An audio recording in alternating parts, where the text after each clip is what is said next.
시청자 여러분 안녕하십니까? 정의로운 세상을 염원하는 진행자 표창원입니다. 표창원의 정의의 시간을 통해서 정의로운 사회를 추구하는 우리 시청자 여러분과 함께 이 시대의 진정한 정의가 무엇인지 탐구해 보도록 하겠습니다. 저와 함께 진행을 맡은 분은 여러 차례 해외 봉사 그리고 방송을 통해서 정의로운 삶에 대한 고민을 건강하게 해소해 나가고 있는 개그우먼 윤미숙 씨입니다. 네, 안녕하세요. 정의로운 세상이 언제 오나 늘 기대하면서도 진정한 정의는 무엇인가 고민이 많은 개그우먼 윤미숙입니다. 네, 대한민국 헌정사상 첫 여성 국회 부의장이십니다. 그리고 지난 18대 국회에서 비례대표로 시작을 해서 19대, 20대, 21대 계속 지역구, 부천에서 내리 당선을 해오신 분이시죠. 그리고 그동안 우리 사회에서 여성운동, 환경운동, 사회적 약자를 위한 노력을 계속 해오신 분이고요. 의정활동 전반을 통해서 우리 사회에 힘없고 약한 서민들을 위해서 그리고 사회 소수자들을 위해서 늘 헌신적으로 일해오신 분입니다. 김상희 국회 부의장님 소개하겠습니다. 안녕하십니까? 네, 안녕하세요. 반갑습니다.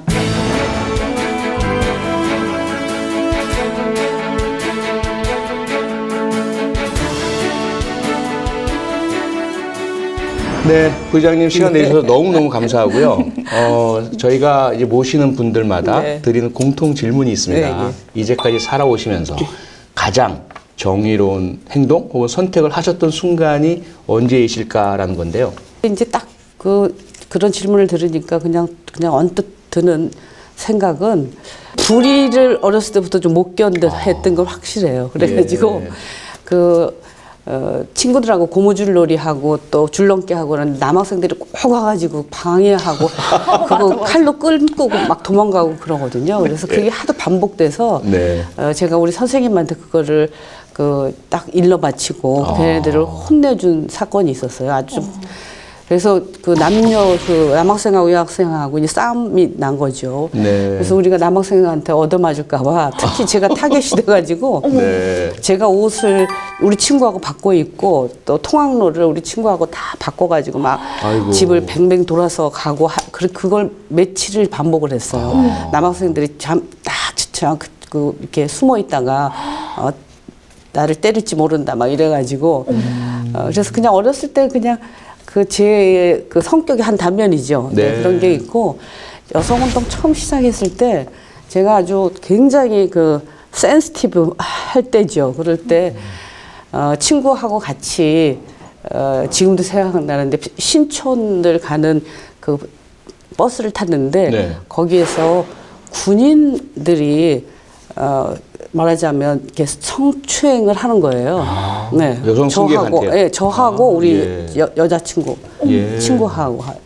그래서 제가 그때는 아주 그냥 항상 하여튼 걸리기만 하라 하고 이렇게 아주 그냥 분기탱천을 갖고 있을 때라서 제가 버스를 세웠습니다. 달리는 버스를 운전 아저씨한테 기사한테 이 버스 세워주고 이 버스를 경찰서로 지금 가달라고 소리를 막 질렀어요. 그래가지고 그 버스가 난리가 났어요. 그래서 지금 신촌에서 이제 해서 경찰서 쪽으로 가려고 하는데 그 군인이 한 8명이 탔었는데 그 친구들이 그거를 막 내리고서 막 도망갔어요. 아이고. 그랬던 사건이 있어요. 그래서 제가 그냥 사실은 어렸을 때나 그리고 특히 젊었을 때는 여러 가지로 그런 상황을 제가 그대로 넘기지를 않았어요. 굉장히 다혈질이었죠. 지금 생각하면. 편하게 말씀하시지만 사실 엄청난 상황이죠. 순간이잖아요. 그럼요. 그때가 78년도인가 그랬는데요. 78년. 그때 사실은 굉장히 어려운 일이죠. 그래가지고 지금도 저는 그게 제 무용담입니다. 아니 윤미숙 씨는 그때 태어나진 않았잖아요. 저는 아예 만들어지지조차도 않았는데 78년도 때 그 당시에 여성들한테 가해지는 성폭력, 가정폭력 이런 폭력과 안전 문제가 엄청나게 심각하고 그때는 성폭력 특별법이 있지도 않을 때예요. 없었죠.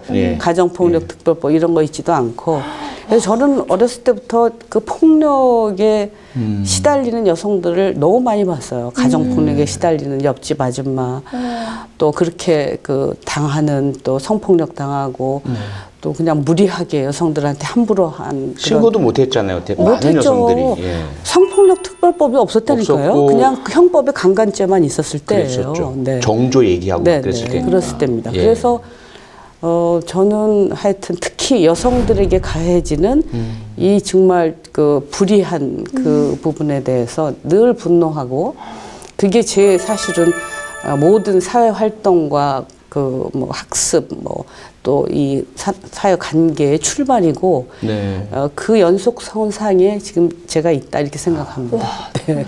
그럼 미숙 씨는 지금 이제 청년 세대 여성인데 여전히 우리 사회에 어떤 성추행, 성희롱, 성적인 차별이 꽤 있잖아요, 여전히. 그럼에도 불구하고 지금 들어보시면 과거에 우리 어르신들이 사셨을 때는 상상도 못할 정도로 힘들었다는 거. 저는 감히 상상도 못할 것 같고, 못했죠. 예. 진짜 부회장님이야말로 요즘에 1일 1강 뭐 이런 얘기 맞아요. 하는데 맞습니다. 정말 1일 1강을 70년대 실천을 하셨네요. 처음 여성운동 할 때는요, 완전 일일 일강이었습니다.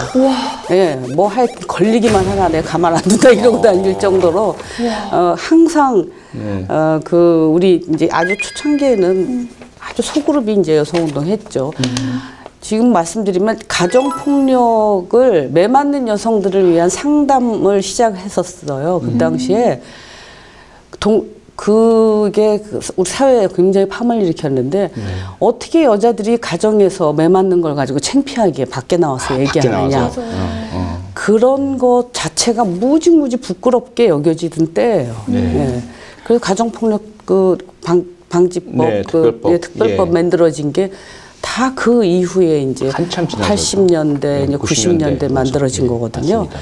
그러니까 그 당시는 하여튼 여성들이 자기가 당하는 그런 폭력이 이게 사회적인 그야말로 범죄다라고 하는 것을 자신도 모르고 그 폭력을 가하는 남자도 모르고 맞아요. 사회도 인정하지 않았을 때죠. 그래서 그런 상황 속에서 저는 이제 여성운동, 그것 때문에 사실 여성운동을 시작을 했어요. 예. 그 여성들이 받는 그 차별과 폭력에 대한 그 저항, 뭐 이런 속에서 했기 때문에 지금 우리 젊은 사람들은 약간 좀 감이 좀 떨어지죠. 이해하기 좀 어렵죠. 상황 자체가 너무 다르니까요. 네. 그렇지만 지금도 굉장히 여성에 대한 폭력은 양태를 달리할 뿐 지속되고 있습니다. 그렇죠. 엄청나게. 뭐 아주 상징적으로 N번방 사건 같은 거 보세요. 그러니까 사회는 변하지만 어쨌든 그 약자로서의 그 여성에 대한 폭력과 차별은 지속되고 있고, 그것에 대한 저항과 또 투쟁과 이런 것도 사실은 어느 시대나 지금 여성이 완전히 정말 해방될 때까지는 필요한 거죠. 그렇죠. 자, 뭐 말씀을 듣다 보니까 사실 부의장님은 거의 태어날 때부터 혹은 기억하시는 초등학교 시절부터 불의에 저항하고 특히 이제 여성에게 가해지는 불평등과 불합리와 폭력에 온몸으로 저항하면서 살아오셨는데, 그런데 이제 대학은 이화여대 제약학과를 가셨잖아요. 네, 그렇습니다. 그래서 약대를 어찌 보면 약대를 가셨고, 네, 그 당시에 약대는 의약분업 전이었고, 뭐 돈 많이 벌 때. 돈 많이 벌, 소위 말해서 그렇죠. 돈을 많이 벌 때잖아요. 아주 맞습니다. 네. 잘 나가는 그런 학과인데 시민운동을 하셨어요. 그건 원래 그럼 대학 다닐 때부터 가졌던 그러니까 지금 생각이시죠? 제가 약대를 지망하게 된 거는 저의 이런 그 뭐랄까 성향과 또 이런 그 삶에 가장 영향을 미친 게 우리 어머니예요. 네, 우리 어머니가 엄청나게 그 정의감이 강하고 아주 활동적이고 정말 좋은 시절에 태어났더라면 아주 정말 훌륭한 여성 지도자가 될 수 있는 그런 분이신데 그 결혼하셔가지고 아주 막 우리 할머니가 엄청 독하셨어요. 할머니한테 시어머니? 예, 시어머니한테 엄청나게 하여튼 시집살이 당하고 힘들게 사셨어요. 근데 우리 어머니가 얼마나 그 자립심이 강한 사람이냐면 하여튼 여러 가지 에피소드가 있는데 저희 키우면서요. 저희 딸이 셋인데 우리 어머니가 한 얘기가 있어요. 첫 번째는 니네들은 절대 그 경제력을 가져야 된다, 여성이. 경제력 없으면 나중에 결혼해서 남편이나 여러 가지 문제가 생겼을 때 혼자 살아야 될 상황도 벌어지는데 독립, 예, 독립할 수 없다. 그러기 때문에 경제적으로 자립해야 된다. 그걸 아주 뭐 귀에 못이 박이도록 얘기했어요. 한이 맺히신 네, 그다음에 결혼해서 너무너무 힘들으면 꼭 이혼해라. 그거 막지 않겠다. 우리 어머니 그 시절에 그런 얘기를 하신다고 하는 게 굉장히 드물죠. 그럼요. 그러니까 다들 이상한 엄마라고 할 정도로. 그리고 우리 어머 엄청 정치의식이 강했어요. 네, 그래서 그 옛날에 그 독재, 그 박정희 독재 시대에 네. 그 민주당, 그 당시 민주당이죠. 민주당 정치인 지원하고 지지하고 이렇게 그 당시에 참 드물은 엄마였어요. 그러셨네요. 그래서 제가 약대를 갔습니다. 우리 어머니가 경제적으로 독립하라고 그래가지고, 저는 이제 약대나 의대는 이제 너무 그 수업 연한이 길으니까. 비싸고. 네, 예. 비싸고. 그리고 약대 나와 돈을 잘 벌으니까 경제 자립해야 된다. 그래갖고 저는 약대를 갔어요. 그래서 약대를 가고, 네. 그리고 제가 그 약대를 갔지만 학교 다닐 때 학생운동하고, 그리고 졸업하고도 약국을 하면서도 또 취업을 하면서도 제가 이제 민주화 운동하고 또 시민운동하고 여성운동 하는 것을 우리 엄마가 엄청 좋아하셨어요. 약국을 하시긴 하셨네요. 예, 약국도 했죠. 예, 하시면서 시민운동 하시고. 그리고 그 당시에는 뭐랄까 직업으로서의 시민운동이라고 하는 게 없었어요. 그렇죠. 네. 보수가 없죠. 보수가 예, 없으니까. 예. 그래서 다 직장을 가지면서 민주화 운동하고 시민운동을 했어요. 네. 그래서 약국을 하면서 이제 여성운동하고 뭐 이렇게 하는 걸 엄마가 굉장히 좋아하셨고, 그리고 이제 어느 정도 전업적으로 시민운동 하는 거, 여성운동하고 하는 결단을 할 때도 네. 우리 어머니 뭐 찬성하셨어요. 네, 그러니까 경제적으로 자립을 해야 되지만 좋은 일을 해야 된다. 뭐 이런 얘기를 많이 하셨고, 하여튼 그 어머니 영향을 많이 받았어요. 예. 네, 그래서 약대를 택한 것도 그렇고, 그다음에 이제 쭉 약국을 하고 뭐 취업을 하면서도 계속 이제 그 운동을 했으니까요. 그리고 네. 전업적으로 한 게 이제 좀 나이 들어서 이제 때려치고 한 거죠. 예. 그러면 그 시민운동 하시다가 내가 정치를 해야겠다 이런 특별한 계기가 있으셨나요? 그러니까 저는 그렇게 생각을 해서 제가 이제 그 시민운동을 하고 민주화운동을 한 그 시대에는 정치보다 그게 더 중요했어요. 그러니까 우리 사회의 정의를 실현하고 사회적 약자가 주체적으로 살 수 있도록 하고 우리 사회가 민주화되기 위해서는 정치를 하는 것보다 데모하는 게 더 중요했고 또 정치를 하는 것보다는 여성운동하고 시민운동하는 게 중요했어요. 그게 더 사실 우리 사회의 민주화와 우리 사회의 지금 약자들을 보호하는 역할을 했습니다. 네. 우리 뭐 의원님 잘 아시겠지만 그 독재시대에는 우리가 민주화를 위해서 투쟁하는 게 우리 사회 발전을 위해서 가장 중요한 일이에요. 네. 권위주의 정권 시대에 민주화를 위해서 투쟁하고 그리고 제대로 국회나 정치권이 입법을 하고 역할을 못할 때는 시민운동이나 여성운동에서 강력하게 입법운동을 하고 그 역할이 중요했어요. 그래서 그 입법과 관련해서도 사실은 국회보다도 여성단체가 더 많은 역할을 했습니다. 그래서 우리가 여성운동을 하면서 성폭력 특별법, 가정폭력 특별법, 남녀고용 뭐 특별법, 성매매 관련법, 그 전 근대적인 여성에 대한 억압과 이 부분이 사실은 국회라고 하는 이 정치에서 이게 만들어졌다기보다도 그렇죠. 시민사회와 제야 네. 또 여성운동 쪽에서 아젠다 세팅을 하고 투쟁을 해서 만들어낸 거예요. 그렇죠. 그런데 이제 세상이 바뀌고 어느 정도 정치가 제도권 정치가 역할을 하게 되는 시점이 이제 생긴 겁니다. 네. 그게 이제 어느 정도 민주화가 되면서 제도권 정치권이 제 역할을 하게 된 거예요. 그 시점에서 시민운동도 오래 했고 정치가 제 역할을 할 수 있는 이 시점에서는 정치를 제대로 만드는 게 중요하다 생각을 해서 정치를 택했습니다. 네. 그런데 18대는 그렇게 해서 비례로 들어오셨지만 19, 20, 21대는 지역에서 경쟁을 해야 하고 그렇죠. 지역민들의 어떤 표심을 얻으셔야 될 텐데 네네. 이건 전혀 다른 영역이잖아요. 네네. 어찌 보면 조금은 그 가치에 반할 수도 있는 지역의 요구라든지 많은 분들을 이렇게 아우르고 끌어들이셔야 됐을 텐데 비결이라고 할까요? 그 뭐라고 생각하십니까? 그거 참 어려운 일이더라고요. 제가 그렇죠. 지역구를 예. 처음 맡아가지고 예. 엄청 힘들었어요. 그렇게 야 정치가 이렇게 어렵구나 이러면서 사실은 정치에 대해서 제가 다시 봤습니다. 내가 굉장히 오만했구나. 예. 네, 사실 정치라고 하는 것이 우리 사회를 정의롭게 만들고 또 약자들을 보호하고 우리 사회를 발전시키는데 가장 정말 중요한 힘 있는 도구인데 네. 이 도구를 좋은 사람들이 가져야 되는데 엉뚱한 사람들이 갖게 해서는 안 되잖아요. 예. 그래서 이 굉장히 좋은 정치인들이 이 그 도구를 뺏기지 않고 지키기 위해서 굉장히 노력을 했구나 하는 걸 느꼈어요. 지역구가 너무 어렵더라고요. 너무나 다양한 사람들이 있고 그렇죠. 다양한 요구가 있고 그리고 그 사람들의 마음을 사야 돼요. 그러니까 그동안 시민운동은 옳은 얘기만 하면 돼요. 그렇죠. 예, 정답만 얘기하면 돼요. 다른 사람 눈치 볼 필요가 없죠. 그리고 예. 내 소신대로 하면 되는데 지역구에 가니까 이 주민들하고 함께 해야 되잖아요. 예. 그게 너무 어려웠어요. 그렇지만 제일 중요한 거는 중심 잡는 거죠.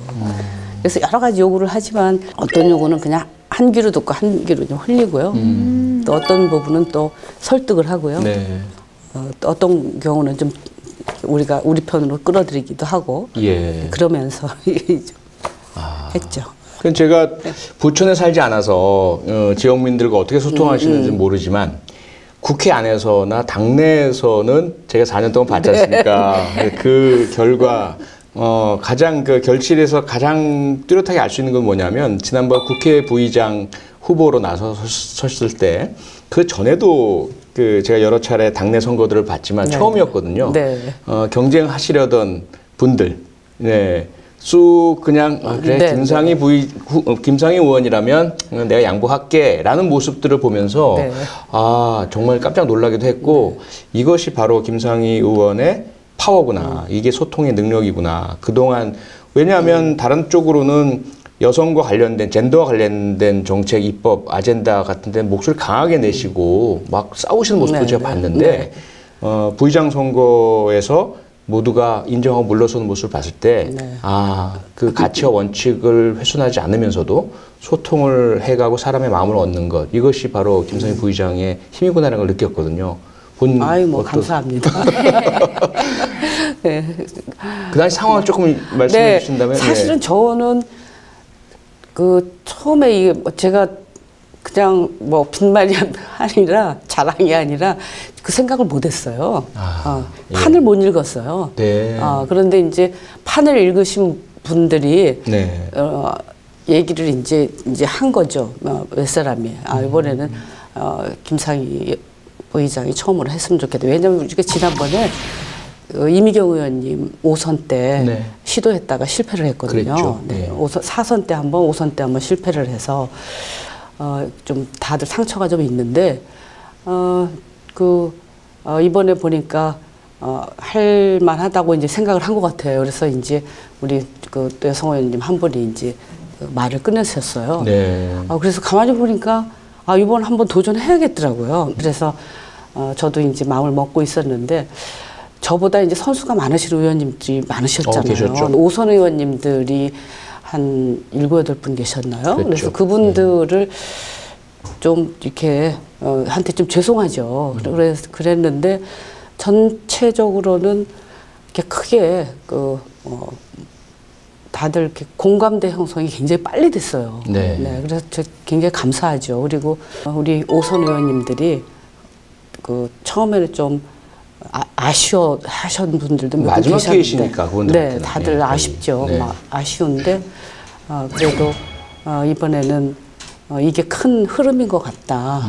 그런 판단들을 해주시고 그리고 일단은 말씀하신 대로 저에 대해서 막 강한 거부감이 없으셔서 그렇더라고요. 그리고 여성 의원들도 그렇고 강한 거부감이 없어서 그게 이제 흐름과 이런 트렌드와 또 개인의 그런 성향과 이런 것들이 좀 맞아떨어진 것 같고요. 그래서 좀 네. 우리 오선 의원님들한테 조금 좀 죄송하죠. 예. 죄송하긴 한데 그렇지만 어쨌든 이런 큰 흐름을 만들어낸 우리 의원님들이 또 굉장히 대단하시다라고 네. 생각을 합니다. 이게 참 쉬운 일이 아니거든요. 예. 네. 그러니까 국회 부의장 당선은 그렇게 되셨는데 문제는 그 이후에 같이 파트너로 있어야 할 네, 야당 네. 국회 부의장이 안 계시잖아요. 네, 네.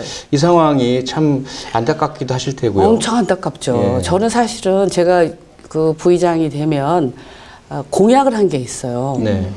몇 가지 공약을 했는데 첫 번째가 일하는 국회 만들고 국회 개혁을 하겠다. 그리고 좀 덜 싸우는 국회. 그리고 국회의장단이 제대로 된 이 정치력을 발휘해서 네. 여야의 소통과 협치를 이뤄내겠다고 이제 약속을 했는데 이게 지금 의장님은 이제 그 당적을 안 갖지 않습니까? 네. 부의장은 이제 여야가 하기 때문에 이 부의장의 역할을 말하자면 잘 해줘야 되는 거예요. 그렇죠. 소통 역할을. 네. 그래서 여야 부의장이 잘 역할을 하고 의장님이 또 역할을 하셔서 이걸 협치를 이뤄내는데 그 기여를 해야 되고.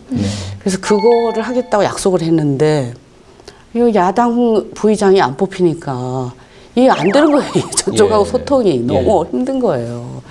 그래서 너무 안타깝고 그리고 이게 사실은 그 의무입니다. 국회는 헌법에 있는 사항이에요. 이게 그렇죠. 네. 헌법에 그 2명의 부의장을 두도록 돼 있는데 이걸 헌법을 지금 어기고 있는 거예요. 그래서 이게 여야의 정쟁도 좋지만 아니 그걸 가지고 지금 헌법을 이렇게 그냥 어기고 가도 되는가?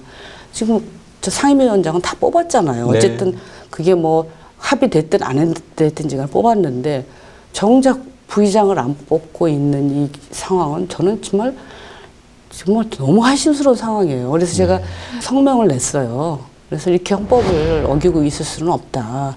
그래서 빨리 이제 부의장을 뽑아달라 이렇게 이제 그 야당 측에 요청을 했는데 지금 그게 잘 안 되고 있습니다. 너무 안타깝죠. 예. 네. 그러니까 지금 말씀 주신 것처럼 이제 부의장이 되시면서 일하는 국회, 네. 좀 더 정쟁보다는 협력하고 대화하고 토론하는 그런 국회에 대한 포부를 강하게 내비치셨는데 한쪽에서는 야당에서 부의장 선출도 하지 않고 있고요. 또 다른 이면에서 보자면 또 야당에서는 여당에 대해서 왜 그 거대 여당이 야당에게 이렇게 냉정하게 대하느냐, 좀 먼저 손을 내밀고 양보도 하고 이런 모습을 보여야 되지 않느냐 이런 목소리도 많고요. 그래서 전반적으로 여야 모두가 조금 일하는 국회를 위해서 화합하는 국회를 위해서 좀 더 개선하고 개혁하고 좀 바뀌어야 되지 않겠는가 이런 목소리에 대해서 어떻게 생각하십니까? 저는 뭐 이것도 그냥 정쟁으로 볼 수도 있겠으나 기본적으로 이번에 상임위원장 배분과 관련해서는 지금 그야말로 야당의 패착이었다고 생각합니다. 그래서 그리고 지금 아주 어쨌든 절대 다수의 그 여당을 지금 국민들이 뽑아줬잖아요. 그래서 그것도 좀 그 뜻도 좀 헤아렸어야 되고 그리고 법사위원장 문제를 법사위원장을 주지 않으면 모든 것을 우리는 거부하겠다라고 하는 이 태도는 정말 올바른 태도가 아닌 것 같아요. 그래서 지금 우리 민주당에서도 이 문제를 협상을 하면서 상당 부분 또 양보를 하고 법사위원장은 우리가 거수를 했지만 많은 부분 양보를 했음에도 불구하고 안 받아들여진 거거든요. 그리고 그게 이제 어쨌든 뭐 이면의 것이 다 드러나지는 않았지만 여야가 합의를 했는데 그걸 또 이제 엎은 거잖아요. 그래서 참 안타깝습니다. 그런데다가 문제는 이게 부의장하고 또 연계를 해서 이건 패착 중에 또 패착이에요. 그래서 법사위원장을 안 주면 우리는 상임위원회 아무것도 위원장 안 받겠다라고 하는 그 선택도 정말 하기 어려운 선택인데다가 이게 해결이 안 되면 우리는 부의장도 안 해. 이거는 전체적으로 정말 우리 국회 시스템 자체를 어떻게 보면은 뭐랄까 제대로 작동하지 않게끔 하는 아주 이상한 결정이라고 생각을 하고 그래서 참 아쉽습니다 이 부분은. 네. 그리고 어차피 상임위원장 가지고 계속 이렇게 원구성할 때마다 싸우기 때문에 이게 그 국회법을 바꿔서 이런 일이 다시 발생하지 않도록 개선을 해야 됩니다. 네. 그래서 지금 국회법 개정안이 다 올라와 있고 한데 그걸 왜 못합니까 도대체가. 왜 이렇게 싸우고 있어야 되는지 저는 모르겠어요. 네. 이건 조금 다른 네. 질문인데요. 제가 생각하기에는 아무래도 여성 이제 국회의원이기 때문에 여성 문제에 관해서는 조금 더 이제 역할이 좀 있지 네, 네. 않을까 그렇죠. 싶거든요. 네, 그렇습니다. 야당의 여성 국회의원들과는 이런 여성 문제에 대해서 어떻게 소통을 하시고 뭐 이야기를 나누시나요? 지금은 이렇게 소통이 원활하지는 않습니다. 예, 특히 이제 이 그 원구성 초기에 여야가 너무 경직되고 그리고 아주 그냥 대결 구도가 너무 강하겠기 때문에 굉장히 대화하기가 어려웠고 또 부의장이 안 계셔서 더더욱 또 어려웠습니다. 그런데 지금 그 제가 또 여성 부의장으로서 또 국민들께 또 당에 약속한 것이 정치를 그리고 우리 국회를 성평등한 국회로 만들겠다. 그리고 정치를 성평등한 정치를 좀 앞당기겠다고 약속을 했기 때문에 저로서는 그게 굉장히 중요한 미션입니다. 그러기 위해서는 가장 중요한 거는 또 우리 이제 여성 의원님들과의 소통과 합의가 중요하고요, 연대가 중요하고 그리고 전체 의원님들과의 공감대 형성입니다. 근데 대체적으로 그 여성 사안과 관련해서는 많은 부분 그 공감대가 있는데 딱 공감대가 어려운 부분이 사실은 이제 여성 정치 참여 확대와 관련돼서는 굉장히 이게 지금 뚫고 나가기가 지금 어려운 상황입니다. 그런데 그런 부분은 여성 의원들 간의 연대와 그 함께 하는 그 네트워크에서 함께 투쟁하는 게 중요하고요. 그 전례가 있습니다. 그게 16대, 17대에도 여성 의원들이 같이 연대해서 그 선거법 정치관계법 개정도 했고요. 네. 그리고 또 우리 18대 때도 그때도 사실은 그 함께 해서 지금 선거법 개정을 한 적이 있어요. 네. 네, 제가 여성위원장하고 그때는 이은재 의원 여성위원장이었습니다. 예. 그래서 했던 경험이 있고 그래서 지금도 그 함께 하는 마음은 있는데 이게 남자 국회의원들까지 공감대 형성해서 이렇게 끌어내기가 굉장히 쉽지가 않더라고요. 근데 하여튼 이번 21대 국회에서도 열심히 노력해서 이제 선거법을 개정을 하고 하는 게 굉장히 중요하고 지금 나머지 뭐 그 가족법이라든가 또 그 폭력과 관련된 여성 안전과 관련된 여성 인권과 관련된 법이나 이런 거는 굉장히 합의와 연대가 잘 됩니다. 그러니까 이번에도 지금 그 한진중공업의 김진숙 위원장. 지도위원 예. 복직 문제 관련해서 네. 환노위에서 여야 의원님들 특히 여성 의원들이 공감대를 가지고 함께 대응을 해주셨습니다. 네. 그래서 특히 이제 우리 이미자 의원께서 뭐 국민의힘의 이미자 의원께서 함께 우리가 같이 이 문제 같이 그 촉구하고 그렇게 해서 뭐 이런 사안들 정쟁으로 흐르지 않는 사안들은 여성들끼리 잘 소통도 되고 또 됩니다. 네. 그 역할을 또 제가 또 열심히 해야죠. 네. 그리고 부의장님이 지금 부의장님 되시기 전에 문재인 정부의 저출산 고령사위원회 부위원장 해오셨었잖아요. 2년 했습니다. 2년 하셨고 저출산 문제는 정말 우리 사회의 아주 핵심적인 현재와 미래 문제이기도 한데 그동안 뭐 국회에서도 예산안 편성할 때도 그렇고 정부에서도 수조 원의 예산을 저출산 예산이라고 하면서 쏟아부었잖아요. 그런데 출산율은 계속해서 하락하는 이런 상황을 보이고 있고 혹자는 그런 얘기를 합니다. 전문가들 이야기가 아니 저출산 문제의 핵심은 우리 사회가 기본적으로 결혼과 출산과 또 이후의 육아 이 부분이 부담 없고 잘 이루어지는 선진 사회가 돼야 해결될 문제지 뭐 이런저런 정책 한다고 되겠느냐 이런 말까지 있거든요. 네, 어떻게 생각하십니까? 아, 예, 맞습니다. 근데 지금은 우리가 그동안 그야말로 어떻게 양적인 그 경제 성장, 네. 그러니까 삶의 질을 별로 생각하지 않고 그냥 양적인 경제 성장을 위해서 달려온 결과예요. 네. 네, 이게. 그래서 사실 한편으로는 양적인 경제 성장을 하면서 우리가 적절하게 우리 국민들이 살면서 나이 들으면은 결혼하고 아이 낳고 기르는 데 이게 가족 예산이거든요. 가족과 관련된 이런 예산들을 어느 정도를 좀 확보하고 그다음에 결혼하고도 애를 직장 다닐 수 있도록 하는 일가정 양립을 위한 여러 가지 제도와 환경을 만드는 것을 실패했기 때문에 생긴 거예요. 우리나라 청년들이 유난히 다른 나라 청년들에 비해서 결혼하기 싫어하고 애 낳기 싫어하고 또 애 기르는 거 싫어하고 하는 건 아니거든요. 그렇죠. 전부 다 애를 이뻐하고 아이 기르고 싶고 가정 갖고 싶어 합니다. 그렇죠. 그게 너무 힘든 거예요. 그런데 지금 이제 몇 년 동안 뭐 돈을 뭐 160조를 쏟아 부었는 이렇게 얘기하는데 저는 맨날 지금 가는 데마다 그 얘기합니다. 그건 사실은 정말 바보 같은 소리예요. 그동안 투자를 하나도 안 한 거예요.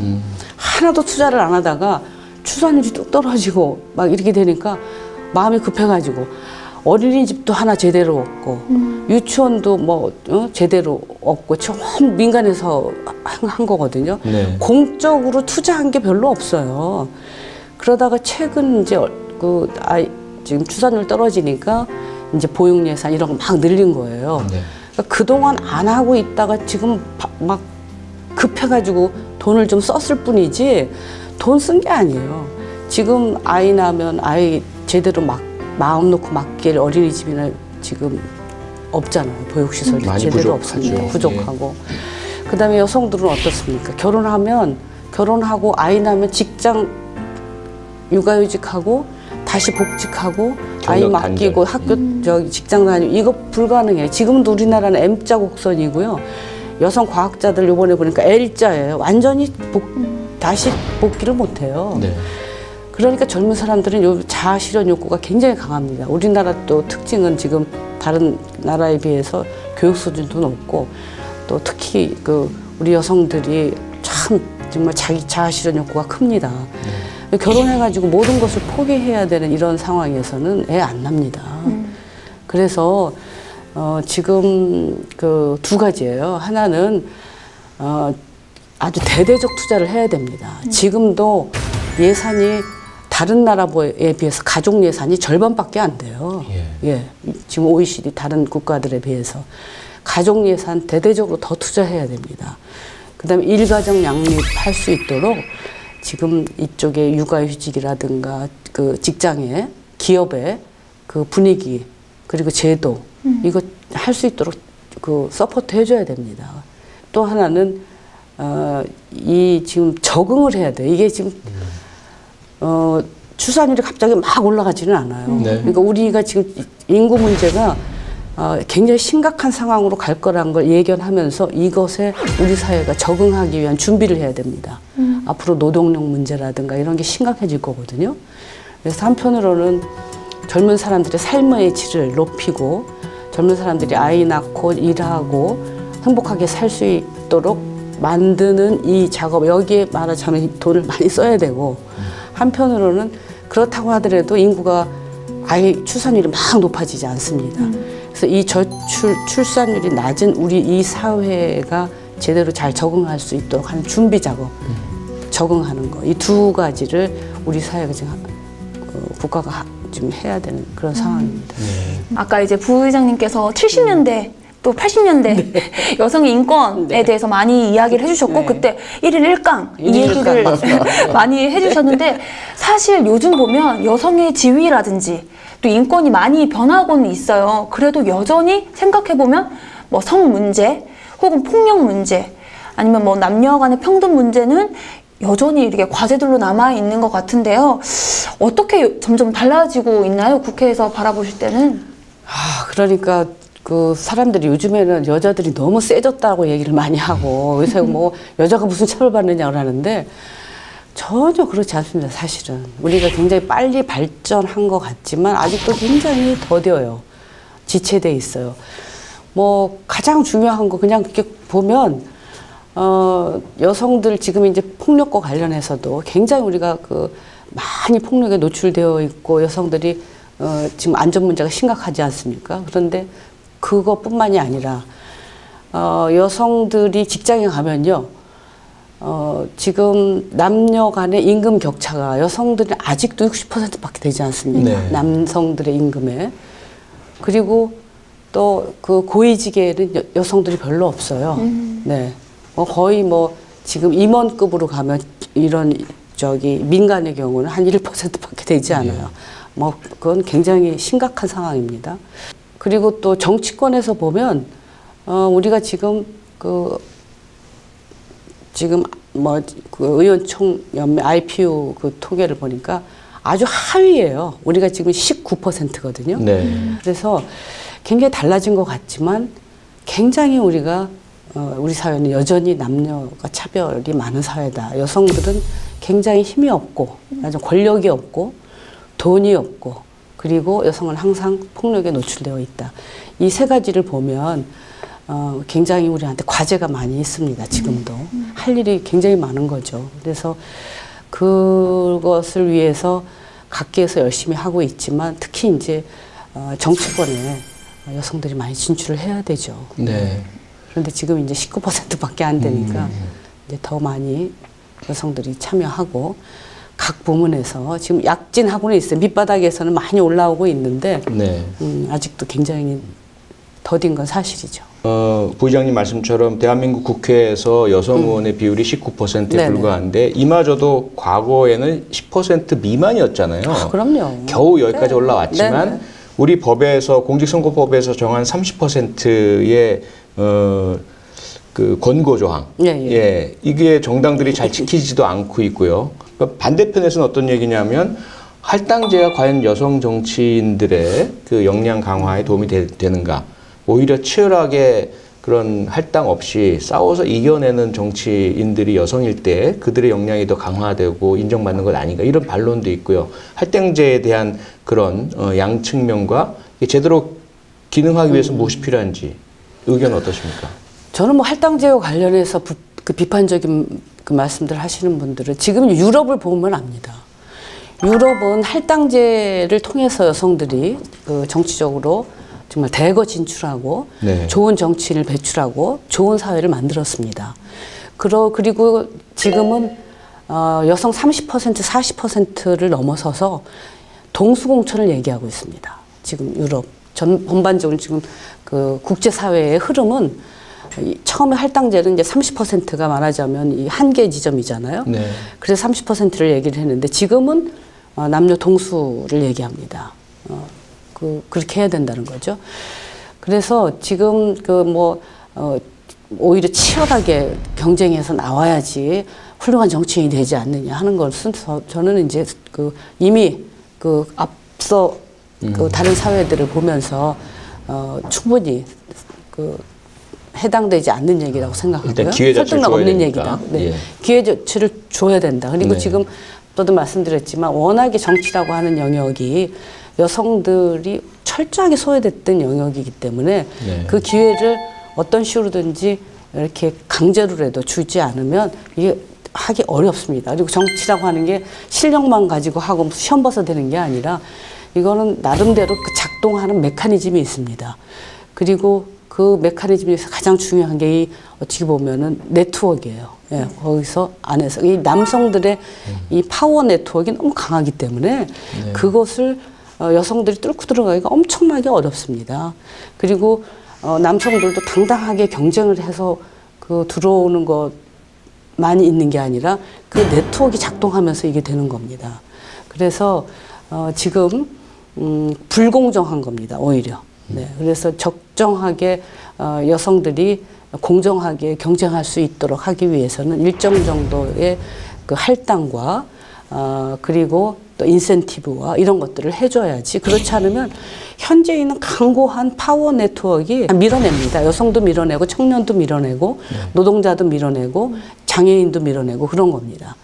그래서 우리 사회가 우리 정치가 정말 진정한 대의민주주의라고 하는 게 뭡니까? 우리 사회 구성 비율과 비슷하게 되는 것이 제대로 된 대의민주주의를 실현할 수 있는 거 아니겠습니까? 대표성을 갖춰야 되니까요. 그럼요. 예. 각 부분의 대표성을 가져야 되니까. 그래서 지금 이 강고한 특정한 계층의 말하자면 돈도 있고 학력도 있고 권력도 가졌었던 남성들의 강력한 파워 네트워크가 작동하는 이 정치를 혁파하는 데는 이런 제도가 필요한 거예요. 그래서 지금 비례대표를 확대하고 또 지역구에서도 할당을 하고 이런 것이 필요하고 30% 그 할당이라고 하는 것은 적어도 남녀를 놓고 볼 때 50%가 있다 하면 30%는 들어가야지 그 계층의 목소리가 나오기 때문에 30% 미니멈 할당을 하는 거거든요. 이제 그걸 넘어서서 동등하게 남녀가 참여해서 정치를 해야 된다는 차원에서 지금 세계적인 흐름은 동수공천으로 가고 있습니다. 근데 우리나라는 30% 공천도 안 돼요, 지금. 네. 그거는 저는 아주 우리 사회에 지금 말하자면 이 정치적 그 파워의 기득권인 남성들의 굉장한 기득권 지키기라고 봅니다. 네. 그 부의장님의 정치 인생 전체를 이렇게 돌아보셨을 때 당연히 있으셨을 것 같은데 후회되시거나 내가 왜 정치를 했을까? 정치하고 싶지 않다. 이런 때가 분명히 있으시지 않았을까요? 어렵다는 생각은 좀 들죠. 어렵다. 참 어렵다. 예. 가장 어려웠을 때가 언제셨습니까? 처음에는 지역구 하는 거 너무 어려웠어요. 예. 그리고 제가 처음 우리 지역구 갔을 때 네. 거기가 우리가 한 번도 못 이겼던 데예요. 네, 우리 박지원 대표님이 오셔갖고 김문수한테 깨졌던 동네입니다. 예. 그다음에 차명진이 이제 또 우리 있었고, 네. 계속 하여튼 우리 거기가 굉장히 좀 보수적이고 민주당 지지도가 좀 약세, 이제 약간 황무지죠 거기가. 네. 그래가지고 사실은 여자들한테 지역구 잘 안 주잖아요. 그렇죠. 굉장히 어려운 지역구를 저를 줬죠. 어려워서 당선가능이 낮으니까 갔더니 한심하게 저를 쳐다보더라고요. 여기가 어딘데 네가 왔냐, 이런 느낌이 있죠. 겁도 없이 참 뭘 모르는 여자네. 여기에서 당신이 이기면 단박에 5선이다. 이러면서 그러면서 굉장히 막 그렇게 조롱하고 막 그랬어요. 그랬는데 어쨌든 내가 이거 이렇게 해야 되나. 제가 그때가 50대였는데 그동안 그 학교 다니고 민주화 운동하고 여성 운동하고 막 엄청 나름대로 열심히 살았다고 했는데 야, 이거 장난이 아니구나 이게. 그 전에 했던 경험보다도 그 선거 앞두고 제가 지역구 맡아서 2년 정도 했던 그 경험이요. 그 압축적으로 그 앞에 내가 50년 살았던 그만큼의 경험을 한 것 같은 느낌이 들더라고요. 그때 참 어려웠어요. 이러면서 해야 되나 이런 생각 많이 들었는데 그래도 이겨내야 된다고 하고 했죠. 그때가 제일 힘드셨어요. 제일 힘들었어요. 지역구 할 때. 다른 당 현역 의원이 계신 곳을 갔으니까. 그럼요. 현역 의원도 있고 우리가 한 번도 못 이겼던 데라서요. 조직이 없어요. 아무것도 없어요. 근데 늘 그렇게 저어둔 곳은 또 지역에서도 사실 화합이 잘 안 되잖아요. 화합도 안 되고 사람이 없어요. 사람도 없고. 아무 사람도 없고 엄청 힘들더라고요. 그래서 야, 이걸 이렇게 해야 되나. 그리고 그냥 저는 사람들이 저 여자는 이제 더군다나 거기가 제가 태어난 것도 아니고 그야말로 이렇게 낙하산으로 간 거라서 한 2년 있으면 딴 데로 가겠구나, 이런 그렇게 보죠. 다 그렇게 쳐다보니까 그 시선도 너무 힘들고 그 조롱 받는 것도 너무 힘들고 그렇더라고요. 그때가 제일 힘들었어요. 이겨내신 건 그냥 발로 뛰시고 만나시고 진정성 보이시고 어쨌든 제 진심을 전하는 그 노력은 나중에 이제 이게 내 진심을 통했구나 이런 거 있지만 그때는 사실은 이명박 대통령 시절이었어요. 그리고 제가 정치를 해야겠다고 결단을 하고 했던 것이 야, 우리가 어떻게 여기까지 왔는데 역사를 되돌려서는 안 되지. 정치 이렇게 정치가 이렇게 거꾸로 가면 안 되지. 이 생각으로 정치를 시작했고, 또 어떻게 해서라도 그 정말 정치를 다시 돌려놔야 된다는 생각이 강했기 때문에 그 절실함 때문에 사실은 이겼습니다. 2년 동안. 18대 엄청 힘들었어요. 맨날 길거리에서 데모하고 맨날 동물국회, 거의 4년 내내 동물국회 했잖아요. 네, 그래서 정말 그때는 절실했어요. 그래서 정말 우리 2012년 선거 이겨야 된다. 그리고 대선 이겨야 된다. 이 마음으로 하여튼 뭐 2년을 어떻게 보냈는지 모르겠어요. 예. 마지막 질문이 될 것 같은데요. 저도 딸이 있고요. 미숙 씨도 청년 여성이고 수많은 이 땅의 딸들에게 또 청년 여성들에게 왜 여성이 정치를 해야 될지. 왜냐하면 지금 정치에 대한 혐오도 무척 높아 있고 특히 아까 말씀 주신 것처럼 공고한 남성 기득권 네트워크 카르텔이 여성 등 다른 정치 희망자들의 진로를 막고 있는 형국도 강하고요. 그래서 지레 아예 정치는 우리 영역이 아니야, 내가 할 게 아니야 라고 포기할 수 있는 수많은 이 젊은 청년 여성들에게 왜 정치를 해야 될지 좀 말씀 좀 부탁드리겠습니다. 그러니까 제가 사실 부의장 돼가지고 제일 뿌듯했던 게 그겁니다. 우리 젊은 여성들, 특히 젊은 여성들 후배들이 의장석에 앉아 있는 여성 정치인을 한번 보여주는 거.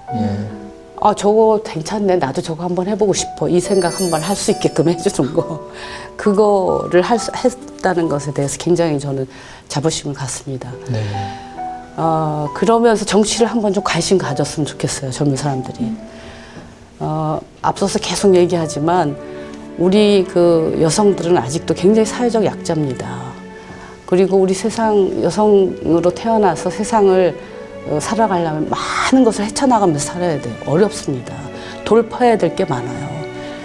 그래서 우리 그 여성들이 그러는 데 있어서 정치가 굉장히 중요한, 말하자면 자기의 도움이 되고, 여성들에게 도움이 되고, 또 여성들이 잘 살 수 있게끔 하는 그 수단이 되는 거거든요. 그래서 정치는 내가 여성으로서 이 세상을 살아가는 데 있어서 훌륭한, 말하자면 조력자이고, 또 내가 우리 여성을 포함해서 우리 사회의 모든 사람들이 잘 살게 하는 데 있어서 중요한 또 도구이기 때문에 우리 여성들이 관심을 가지고 저는 정치를 했으면 좋겠어요. 그래서 우리 젊은 여성들을 보면 제가 정치하는 소리를 많이 합니다, 요즘에. 예전에는 그 소리를 별로 안 했는데. 너무 힘드셨을 때는 안 하셨고.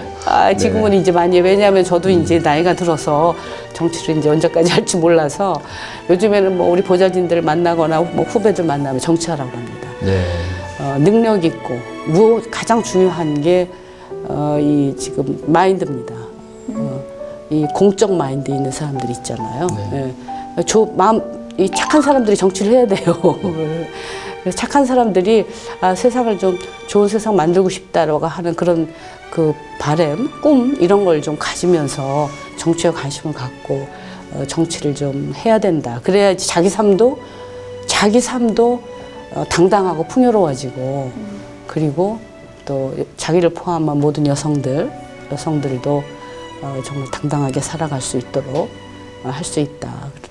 그래서 우리 여성들이 정치에 1차적으로는 관심을 갖고, 그 다음에 가능하면 정치도 한번 좀 해보고, 그렇게 해서 좀 적극적으로 세상을 바꾸는 당당한 여성이 좀 됐으면 좋겠다 하는 게 제 바람입니다. 네, 여성 운동, 또 인권 운동, 환경 운동에 이르기까지 우리 사회를 정의롭게 바꿔나가기 위해서 평생 헌신해 오셨던 김상희 부의장님, 정치에 뛰어드셔서 정치 내에서 법과 제도 또 정책, 사회인식을 바꾸기 위한 노력을 계속 해오셨습니다. 이제 대한민국 최초, 헌정사상 최초의 여성 국회 부의장으로서 정치 인생의 황금기를 맞으셨는데요.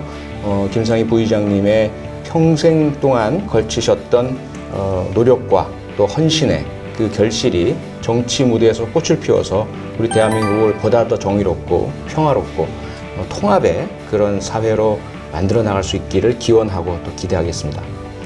인생에 있어서 가장 감동적인 순간은 탄생의 순간이겠죠.